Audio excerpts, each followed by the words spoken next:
dhagaxdhigga wejiga labaad ee wadooyinka nabadda gaalkacyo oo maanta ka dhacay jidka soddonka ee isku xidha xaafadaha wadajir iyo garsoor ayaa waxaa madaxweynaha ku weheliyey wafdi ka socday galmudug oo hogaaminayay wasiirka amniga ee galmudug axmed macalin fiqi. sidoo kale waxaa iyaguna goobjoog ka ahaa xubno ka tirsan golayaasha dowladda puntland, guddoomiyaasha degmooyinka gaalkacyo ee puntland iyo galmudug, saraakiisha ciidamada labada dhinac iyo madaxda shirkadda copero iyo alxayaad oo iyagu fulinaya mashruuca kan. madaxweynaha dowladda puntland dr siciid cabdulaahi deni ayaa waxa uu bogaadiyey dhismaha wadada tan iyo sidoo kalena waxa uu u mahadceliyey hay-adda SSF ee fadhigoodu yahay puntland oo mashruucani ka fulinaysa xaafadaha magaalada gaalkacyo ee labada dhinac. waxaana madaxweynaha dowladda puntland hadaladiisii ka mid ahaa: runtii waa maalin farxadeed, waa maalin dhammaanteen aan u wada taagannahay sidii nabadda iyo horumarka looga wada shaqayn lahaa. waxaan uga mahadcelinayaa dhammaan intii ka soo shaqaysay oo labada maamul heerarkooda kala duwan ah, heerar wasiira iyo heerar gobol iyo degmaba ah, in magaalada gaalkacyo wejigii ay lahaan jirtay inay iska beddesho. dadaal badan baa la geliyey, wakhti badan baa la geliyey.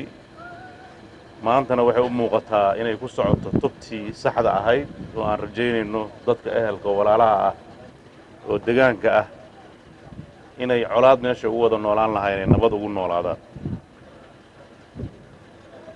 in laba maamul oo hal dal ah ay magaalo ku wada yaallaan wax qariiba maaha. laba dal oo kala duwan oo hal magaalo ku yaalla adduunka jirta oo laami kala baro. marka halka waaba hal dal baan nahay, laba maamul dowlad xubno ka ah ama dowlad goboleed baynu nahay, laakiin hal ehel baan nahay. marka waxaa la rabaa in lays aqbalo, la wada noolaado, waxa dadka ka wada dhexeeya ay wada qabsadaan, qof walba wuxuu gaarka u leeyahay u qabsado. labada dhinac hadba dhinacii kan kale ka taagroonna tiisa uu la qabto, ma aha wax ka dhexeeya inay wada qabsadaan, inuu tiisa hadba la qabto, midba meesha uga awood badan yahay ama uga khibrad badan yahay. waan rajaynaynaa ilaahay idankiis hadafkaasi inuu miro dhalo, horumarku inuu shaqeeyo, dadka horumarka hor taagan oo dhan noocay rabaan ama shaarkay doonaan ha gashadaane meel looga soo wada jeesto.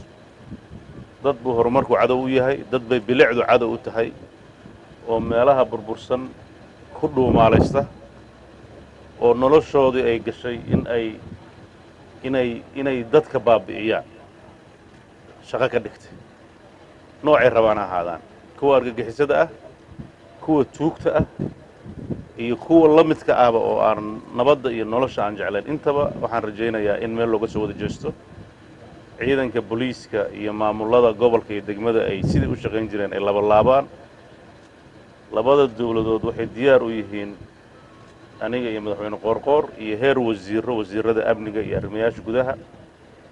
heshiisyadeennii u dambeeyana ka mid ahaa labadaas wasaaradood oo saaran inay si midaysan u shaqeeyaan. amniga iyo arrimaha gudaha oo labada dhinac ah, sidii loo horumarin lahaa deegaanada ay iska dhex galaan oo ugu muhiimsan tahay magaalada gaalkacyo.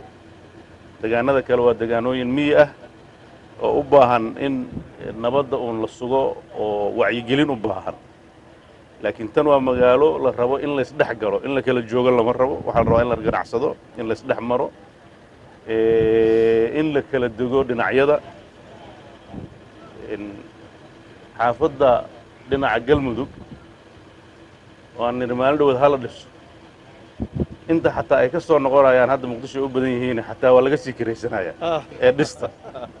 dadkaana inagu soo fidaaya meesha. marka in guryihii la dhiso, deegaanadii la hagaajiyo, intaas danta guuda ku jirta. waan ku faraxsanahay maanta runtii inaan dhagaxdhiggan aan goobjoog u ahaado oo astaan u ah horumarinta nabadda. waana rajaynayaa nabaddaas inay bulaasho, waana ku dadaalaynaa, waan ugu ducaynaynaa ilahay sina gaalkacay nabad noqoto. colaad waa ka soo daashay. colaad asalkeedu waa burbur, waa dhimasho, waa dhaawac, waa baroor, waa asay. caaqibo ay leedahay ma jirto. soomaali araggaas iyada u dhigtay. waxaan rajaynaynaa nabad in laga wada qayb qaato. saxaafaddu waa dowr muhiim ah. waxaan rajaynaynaa hadda ciidamadaan la hadalnaaye saxaafadda ruuxaddiina inaad nabadda ka qayb qaadataan hadday idinku nabadda idan dhiiri gelin waxaa kaleeto oo la qabanayo macno samayn mayso marka waxaan rajaynaynaa saxaafadda meel kastoo ay joogto inay nabadda ay wakhti siiyaan oo aysan ruuxaddooda sidii kuwa oran jira meel dagaal ka jiraan bililiqa ka helaya idinka ruuxaddiina meel khilaaf ka jira wararka ka dhex raadina keliya oo wararka xun ayaan la buunbuunin kuwa wanaagsan ha la hirgeliyo adduunku saxaafaddu waxay ka mid yihiin suldadaha ummaddu leedahay marka waxaa la rabaa iyadana sidaa in loogu shaqeeyo idinka qaybta nabadda kaalin weyn ka qaadan doono waan inii rajaynaynaa inta aad ka qaadataan laakiin waxaa la rabaa saxaafadda mudug iyo puntland iyo galmudug inay horseed u noqoto saxaafadda soomaaliya si dowladnimo waarta oo nabad iyo xasilooni ku dhisan ay u taabageliso aad baad u mahadsantihiin maanta halka kuma habboonayn khudbado badan laakiin fursaddaas inaan uga mahad celiyo waddadan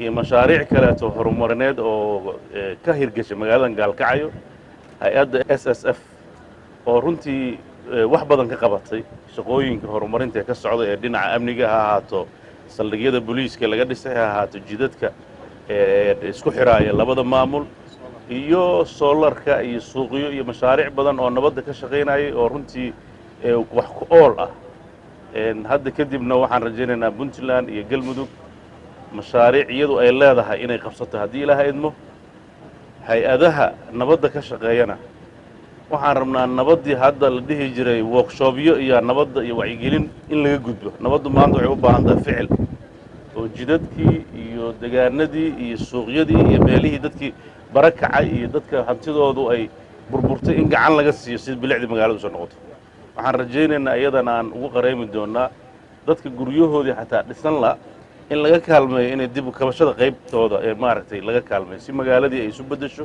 oo nabaddii u horumarto insha allah waxaan rajaynayaa wasaaradaha arrintaa ay khusayso inay iyadana mashaariic noocaas ku saabsan diyaarinteeda ay ka shaqeeyaan oo ah sidii magaalooyinka meelaha halista ah sidii dib u dhis loogu samayn lahaa inay mashaariic ka keenaan guud ahaan iyo ciddii kaleoo gacan naga siinaysaba aan ula tagno marka arrimahaasna in xoogga la saaro quraan maxamed cabdi warbaahinta dowladda puntland gaalkacyo